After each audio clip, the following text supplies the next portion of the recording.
विदेश में जो हो रहा है, क्या आपको पता है उसकी असली कहानी? हर घटना के पीछे एक कहानी होती है जो दिखती नहीं। अब देखना शुरू कीजिए आपके अपने नवदीप सर के साथ।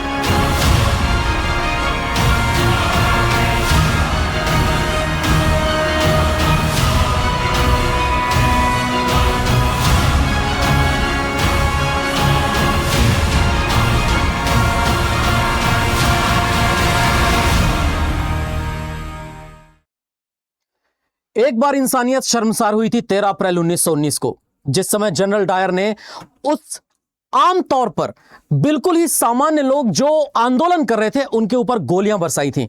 और दूसरी बात, अगर इंसानियत वापस से शर्मसार हुई है तो दूसरी बार है इस समय so called field marshal Asim Munir द्वारा चलाई जा रही गोलियां, जो पाकिस्तान ऑक्यूपाइड कश्मीर के इलाकों में रह रहे हमारे कश्मीरी भाई बहनों पे चलाई जा रही हैं।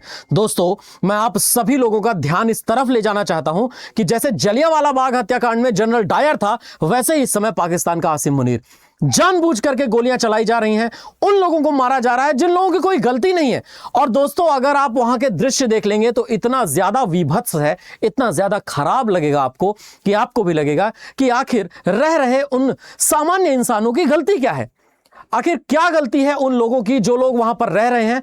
ऑल आइज ऑन पीओके कह सकते हैं हम, पाकिस्तान ऑक्यूपाइड कश्मीर का वो इलाका जिस इलाके में जानबूझ करके जबरदस्ती पाकिस्तान ने ऑक्यूपेशन की हुई है और पाकिस्तान के कब्जे वाले इलाके में जानबूझ करके वहां के लोगों को मारने पर उतारू हो चुका है ये। दोस्तों, यह हालत है पीओके की। यह हालत है जिसको वो आजाद कश्मीर कहता है अपनी तरफ से। अरे आजाद कश्मीर नहीं, वो पाकिस्तान ऑक्यूपाइड कश्मीर है। वो कश्मीर कश्मीरियों का हमारा है। और वो जो कश्मीर वाला इलाका है, उस कश्मीर वाले इलाके में इल्लीगली 1947 में पाकिस्तान घुस के बैठा है। दूसरी बात तो यह है दोस्तों कि आखिर मामला क्या है, बता देता हूं मैं। मामला यह है कि पाकिस्तान की विधानसभा की जो संरचना है उसको समझिए। पीओके में कुल सीटें हैं 53। प्रत्यक्ष चुनाव जो होते हैं वो 45 सीटों पे होते हैं, डायरेक्ट इलेक्शन की बात कर रहा हूं मैं। वहीं शरणार्थियों के लिए सीटें 12 हैं जो 45 में शामिल हैं, और विशेष आरक्षित सीटें हैं 8। अब एक बात बताइए, जो पीओके की सीटें हैं उसमें अलग से शरणार्थियों के लिए सीट्स क्यों? और पीओके की सीट है तो उनमें अलग से लिए अलग अलग आरक्षित सीट क्यों? ये जो बार बार अलग से आरक्षित करवा रहे हो, इसकी वजह से जो लोग पीओके में रह रहे हैं, जो सामान्य कश्मीरी है, उसको दिक्कत है। और दोस्तों, ये हमारे अगर हिंदुस्तान जैसा हो तो हमारे वाले कश्मीर में तो प्रॉपर जितने भी पार्टीज हैं वो सारे के सारे पार्टीज इलेक्शन लड़ते हैं और अपनी सरकार बनाते हैं।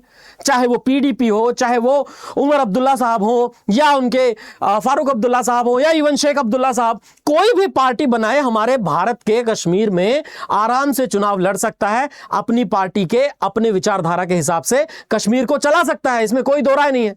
लेकिन ये क्या है, मुद्दा यह है कि सीटें 53 हैं, 45 सीटों पर प्रत्यक्ष चुनाव होते हैं, 12 जो 45 में शामिल हैं उनमें से विशेष आरक्षित सीटें हैं 8।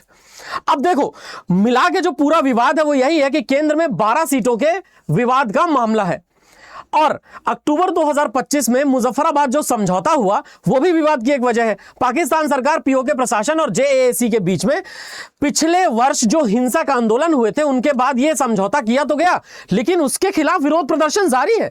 और दोस्तों, जब ऐसी सरकार आ जाए जो कंप्लीटली निकम्मी हो, ऐसी सरकार आ जाए जो जानबूझ करके अपने ही लोगों का नरसंहार करती हो, अरे इन पाकिस्तानियों के ऊपर क्या भरोसा करना। ये पाकिस्तानी वही है जो वेस्ट वर्सेस ईस्ट पाकिस्तानी में बांट करके 1971 में अपने ही 30 मिलियन बंगाली भाई बहनों को मार के खा गए थे।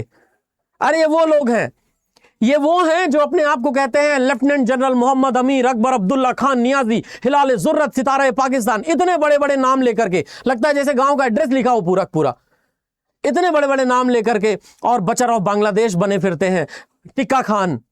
ये वो लोग हैं, ये वो कौम है जिन्होंने अपनी ही कौम की सफाई कर दी है। ये क्या सगे होंगे पाकिस्तान ऑक्यूपाइड कश्मीर वाले इलाके में लोगों के? ये कश्मीर के वो लोग जो आराम चैन से जिंदगी जीना चाहते हैं, उनको जिंदगी नहीं जीने दे रहे। और यही पाकिस्तान की सेना की बात कर रहा हूं। यही पाकिस्तान की सेना है जो कभी तालिबान नेटवर्क बनवाती है। यही पाकिस्तान की सेना है जो अल ताहिर, अल मूसर और न जाने दुनिया के कितने हिजबुल मुजाहिदीन, लश्कर ए तैयबा और पता नहीं क्या क्या जितने सारे संगठन, ये सब संगठन बनवाती है। इसमें कोई दो राय नहीं है कि यही लोग हैं जो वहां के लोगों को मारने पर उतारू। और मैं आपको बताऊं क्या हालात पैदा किए हैं इन्होंने। वहां के लोग देखिए सड़कों पर हैं, पीओके के अंदर लोग इस हालत में हैं कि वो सड़कों पर आ चुके हैं और इनके ऊपर गोलियां बरसाई जा रही है और गोलियां पाकिस्तान की सेना बरसा रही है, हम नहीं बरसा रहे। वैसे भी भारत ने तो बहुत कड़ी आपत्ति जताई है इस पर। यह देखिए वहां के हालात, गोलियां चलाई जा रही हैं। वहां पर जो एलएलबी के लिए एडमिशन होने वाली यूनिवर्सिटी के एडवर्टीजमेंट है, उन एडवर्टीजमेंट के नीचे भारत में आपने देखा है कभी ऐसा हो रहा हो? धुरंधर मूवी में देखा था कि लियारी में गैंग वॉर चल रहा है, वैसे टाइप का गैंग वॉर आज तक कभी देखा आपने? गोलियां चल रही हो धड़ाधड़, कहीं इस तरीके से वीडियो फुटेज आते हो। भाई खुद का देश तो संभाला नहीं जा रहा है इनसे, दूसरों को ज्ञान देना है, लेक्चर देना है दूसरों के ऊपर। और तो और ये जो पीओके का इलाका है, इस पीओके के इलाके में लोगों को क्यों मार रहे हो भाई? क्या बिगाड़ा है पीओके वाले लोगों ने तुम्हारा?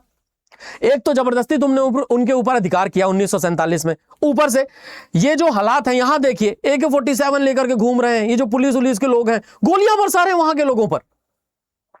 आप बताइए, ये कोई पैलेट गन नहीं है कि छर्रे मार देंगे और लोग भाग जाएंगे, ये कोई टीयर गैस वाली गन भी नहीं है, ये प्रॉपर AK-47 है और AK-47 से गोलियां बरसाई जा रही, डंडे मारे जा रहे हैं लोगों को तोड़ा जा रहा है। जो आंदोलन करना चाह रहा है उस आंदोलन करने वाले के सिर पे चढ़ जा रहे हैं। कुछ नहीं हो सकता। पता है क्यों नहीं हो सकता? बताते हैं हम। क्योंकि देखो अभी हुआ क्या है, इमाम हुसैन नाम का एक व्यक्ति है जो कि लंदन में वहां का जो हाउस ऑफ कॉमन्स है, उस हाउस ऑफ कॉमन्स में सांसद है। ठीक है दोस्त, तो अब report of communication blackout and escalating tensions in Azad Jammu and Kashmir. Azad Jammu and Kashmir जिसको ये कह रहे हैं वास्तव में पीओके का एरिया है। 6 जून 2026 को इन्होंने ये लेटर वहां पर फॉरेन सेक्रेटरी को लिखा है लंदन में, और फॉरेन सेक्रेटरी को लंदन में ये लेटर लिख करके प्रॉपर ये बताया है कि कश्मीर में लाइट चली गई है जिसपे पाकिस्तान ने कब्जा किया हुआ है, वहां के लोग पानी नहीं पा रहे हैं ढंग से, वहां के लोगों का जो इंफ्रास्ट्रक्चर है उसको भी खराब करने में पाकिस्तान की सरकार तुली हुई है, पाकिस्तान की सेना जाकर के वहां के लोगों पे ऊपर गोलियां बरसा रही है, लोग परेशान हैं, त्रस्त हैं, एकदम किल्लत में हैं। और बावजूद उसके as parliamentarians we have been contacted by numerous constituents from across the United Kingdom who report being unable to contact relatives। तो जो वहां लोग रहते हैं, इवन जो ब्रिटिश कश्मीरी वाले लोग हैं, उन सबको किससे कांटेक्ट किया जाए? हालत वहां कैसे खराब है, इंटरनेट बंद कर दिया, सेवाएं बंद कर दी, वहां के लोग त्रस्त हुए पड़े हैं। तो इमरान हुसैन जो है, ये इमरान हुसैन चेयर हैं all party parliamentary group on Kashmir के, और उसके अलावा जितने सारे लोग हैं उन सभी सारे लोगों को इन्होंने यहां पर रखा है इस लेटर में। तो ये लेटर लंदन में जो जम्मू एवं कश्मीर के पाकिस्तान के ऑक्यूपेशन वाले इलाके में ये चल रहा है उसके विरोध में ये जारी किया गया है। और तो और अब देखो मुद्दा क्या है, जम्मू और कश्मीर की जरा विधानसभा की संरचना देखो। हम हमारे भारत वाले इलाके की बात करते हैं। देखिए पीओजे जो पाकिस्तान ऑक्यूपाइड जम्मू एवं कश्मीर वाला इलाका है, वहां पे 24 सीटें हमने आवंटित की हुई हैं। अभी डेलिमिटेशन होगा और डेलिमिटेशन के बाद और भी सीटें वहां पर बटेंगी। तो टोटल यहां पर 24 सीटें जो है वो खाली हैं, इन पर चुनाव नहीं होते क्योंकि वो पाकिस्तान ऑक्यूपाइड वाला इलाका है, वहां चुनाव हम नहीं कराते। अब वैली वाले एरिया में देखो तो 47 सीटें हैं, जम्मू वाले एरिया में देखो तो 43 सीटें हैं, और सीट्स जो हैं, सीट्स रीड्रॉ की गई हैं, 90 सीट है। अब जो पाकिस्तान ऑक्यूपाइड जम्मू एवं कश्मीर वाला इलाका है वहां पे ये सीट वैकेंट है और इन सीटों में अभी चुनाव नहीं हो रहा, लेकिन भारत सरकार भी इस तैयारी में है कि ये एरिया कभी ना कभी हमारे पास जब आए तो उस पर चुनाव हो, उस पर वहां के लोगों को रिप्रेजेंटेशन सही से मिले। अब मुद्दा यह है कि एक मेंबर है जो डिस्प्लेस्ड पर्संस को पीओजे के यानी पाकिस्तान ऑक्यूपाइड कश्मीरी जो कश्मीर का इलाका है उसमें, और 2 कश्मीरी माइग्रेंट वुमन है, 2 वुमन है, यहां पर रखा गया है टोटल। और अगर आप लोकसभा की बात करो तो यूनियन टेरिटरी जो है जम्मू कश्मीर में, उसमें टोटल 5 सीट अभी भी हैं। इसीलिए हमारे देश में अभी भी 543 सीटों पर चुनाव होते हैं। टोटल 550 सीटें हैं लोकसभा की, क्योंकि जब 1947 में कश्मीर हमारे पास आया था तो उस एरिया के लिए भी सीट दी गई थी। जो एरिया कभी हमारे कंट्रोल में आएगा तो वहां पर चुनाव कराए जाएंगे। तो यह है कुल मिलाकर के डेलिमिटेशन का मामला।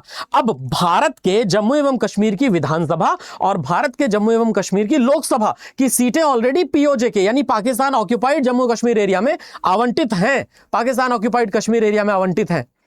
डिलिमिटेशन होगा, उसके बाद और सीट्स बढ़ेंगी और ज्यादा वहां पर विकास बढ़ेगा। देखो भारत सरकार ने और भारत के कश्मीर वाले इलाके ने अपने आप को बहुत अच्छे तरीके से विकसित किया है।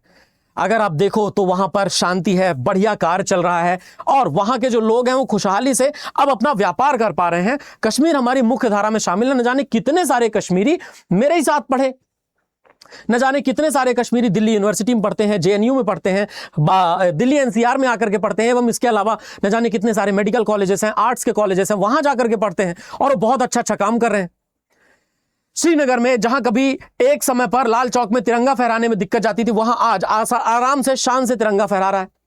और तो और देखो, अगर चेनाब नदी पर ब्रिज बनाया गया, ये अल्टीमेट डेवलपमेंट है। चेनाब नदी के अलावा इवन सोनमर्ग टनल बनाई गई, ये भी अल्टीमेट डेवलपमेंट है, बहुत ही शानदार। और उसके अलावा जोजिला टनल बनने वाली है, जो कि 14 किलोमीटर लंबी टनल होगी, जो श्रीनगर से लेह को जोड़ेगी, वो भी अल्टीमेट डेवलपमेंट है। यानी डेवलपमेंट में हमने हाईवेज बना रखे हैं, हमने ब्रिजेस बना रखे हैं, हमने टनल्स बना रखी हैं, हमने बहुत अच्छे फ्लाईओवर्स बना रखे हैं, हमने बना रखे हैं सस्पेंशन ब्रिजेस, हमने बना रखे हैं ट्रॉलीज जो टूरिज्म को बढ़ावा दें। इन्हीं सबको डिस्टर्ब करने की बार बार कोशिश, भारत की जो संप्रभुता है उनको डिस्टर्ब करने की बार बार कोशिश पाकिस्तान करता रहता है। दोस्तों, आपका क्या विचार है, एक बार बताइएगा जरूर। जीके जीएस पढ़ाने के नाते मेरा ये फर्ज बनता है कि मैं आपको अवेयर करता रहूं इन सभी के सभी मामलों से। तो एक बार आप लोग कमेंट सेक्शन में अपने विचार जरूर रखिए और जो विचार आप लोग रखेंगे उन्हीं विचारों के हिसाब से मैं आप लोगों को रिप्लाई अवश्य दूंगा। Thank you. जय हिंद दोस्तों, जय भारत।